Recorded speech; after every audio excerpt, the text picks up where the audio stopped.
another video. I'm back with another video. Hey YouTube, I'm back with another video, and I have a new series. It's called The Healing Corner. So I'm gonna really just talk about what I'm healing from, and just tell y'all my journey. So we're gonna first start with daddy issues. That is gonna be my first topic that I talk about when it comes to my healing journey. I think I want to talk about childhood trauma even further, because I did do a topic where I did do a video where I discussed childhood trauma, and so I just want to further that video, so I'll make sure that I put that in the description. But don't forget to like, comment, and subscribe, and hit that notification bell so you can get notified every time I post, and we're gonna get right into this video. So I have struggled with daddy issues for so long, right? I have struggled with that for so long. I know this because for a long time I was looking for that fulfillment, that love fulfillment that I wasn't receiving from my dad, even my mom, but you know, that void that I was missing from my dad, right? And mind you guys, my dad was, or I'm gonna call him my sperm donor, my biological dad. He was in my life, right? But yet I felt like we didn't even know each other. We were strangers to each other. So, in my daddy issue is, and in my process, I got a little bit of notes right here. How my progress is going with healing from my daddy issues. I feel like it is going at a good pace. I have been doing the necessary things to heal from my daddy issues, right? My biggest thing is writing that letter. I wrote my dad a letter. And I'm not sure if I shared this before, but I wrote my dad a letter stating how I felt, how things was when I was living with him, and everything like that. I let down my hair, literally, and said everything that I wanted to say to him, and also took accountability for my actions and how I was moving as a growing child, as a hurt child, right? But being an adult now, I can own up and take accountability for my actions and say, I'm sorry, I apologize for being this and that at the time.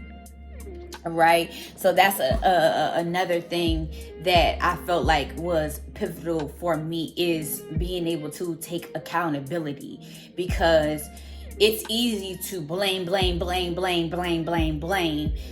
it's harder for people to just reflect on themselves and really determine what part you played in it, because it's not all of the other person's fault, right? So also I realized that healing from my daddy issues is an everyday thing. Like I don't just heal from it and it's over, right? I had to really constantly remind myself that I forgive him, right? I forgive him and I move on with my life. I let go of the things that did happen that I didn't like, but it is not dictating my present life anymore, or it's not dictating my future.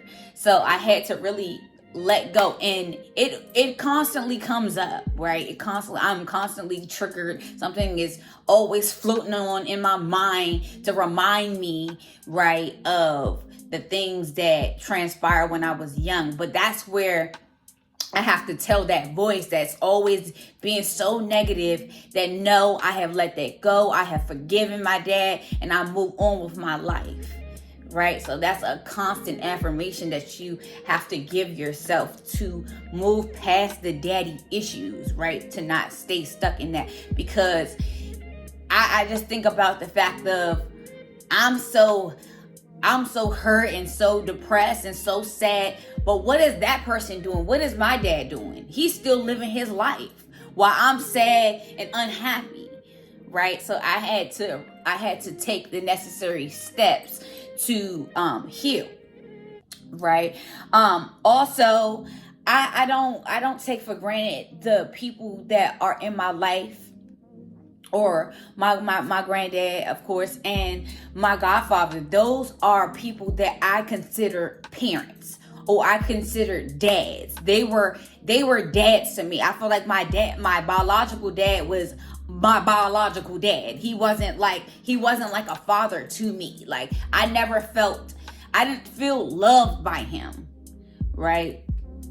So I don't take for granted the people that God did give me to be father figures, right? Also, my pastor, or my growing up, I had a pastor, Pastor William. He was also like a father figure. He was my mom's spiritual dad. So he was a good father figure as well. So I didn't take for granted the people that did come into my life, right? But also, because I biologically come from my dad, those biological things are going to be happening for me. So I have to be able to heal from those things, even though I do have those other people. As being his daughter, I have to heal from, our trauma and the things that happen in living with him. Also, I do a lot of sitting and just talking to myself. I've been getting back to, because I skirted away from it for a little bit, but I am definitely getting back to talking to myself and just talking things out, right? Because I feel like, just thinking about when you go to therapy, you're having someone that doesn't know anything really about you except for what you've told them, right? And you're able to really say the things that you've been holding in all this time, because this person has no room to judge you, right? And that is the same for yourself, right? So when you sit down and have that conversation with yourself, whether that be in the mirror, whether that be in the shower, whether that be just laying in bed, right? Making sure that you're talking. And you can even talk to yourself while meditating, right? When you go into a meditative space, you can clear your mind, and so that you are able to focus better, right? But we also know that daddy issues really do affect us, right? Especially, I feel like I don't know the degree, so don't quote me, as to how it affects the daughters compared to the sons. How that having daddy issues, how it affects a daughter rather than the son.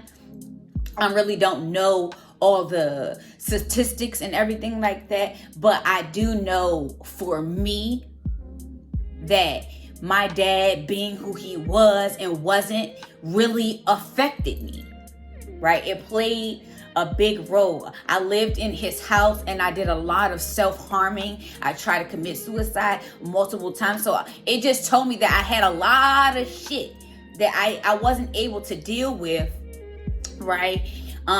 Even living in his house, because my biggest thing is I felt super invisible. I felt so unseen. I felt like I didn't really matter. I felt like I was just there because that's just what it was supposed to be, right? And not realizing my dad not realizing this is not really what he genuinely wanted from the beginning. Like, it sounded all nice and everything like that, but that's not really what he wanted. And I feel like if you want to become the best version of yourself, if you want to reach those higher heights that you know that you can reach, we have to heal, right? And that starts, I feel like healing does start with your parents and dealing with that childhood trauma, because we know that childhood when you have a bad childhood, it does affect you in your adulthood if you do not deal with it. Right? Like, my biggest thing, like I said in my previous video, that I was a suppressor. I would suppress every single thing. Anything that ever occurred in my life, I would try to push it down so that I wouldn't think about it, so that it wouldn't be a thing. Right? And in these daddy issues, I could not suppress it any longer. I had to deal with it.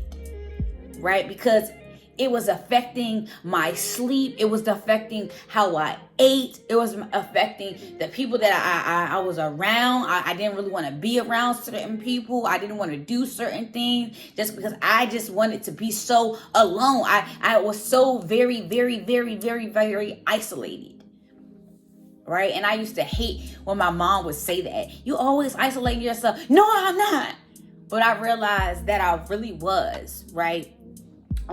Coming out of my dad's house and feeling alone and always being alone, it made me want to be isolated, right? So I have completely, let me not say I can completely, because I haven't completely dealt with every single thing, but I have done a great job of healing from the things that happened to me as a kid when it pertains to my dad, right?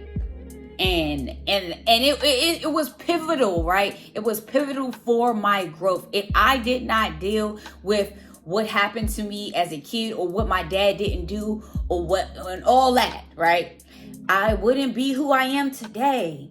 I feel way more freer. I feel way more lighter. I don't feel like I have that burden and baggage on my back every day, every week, every night.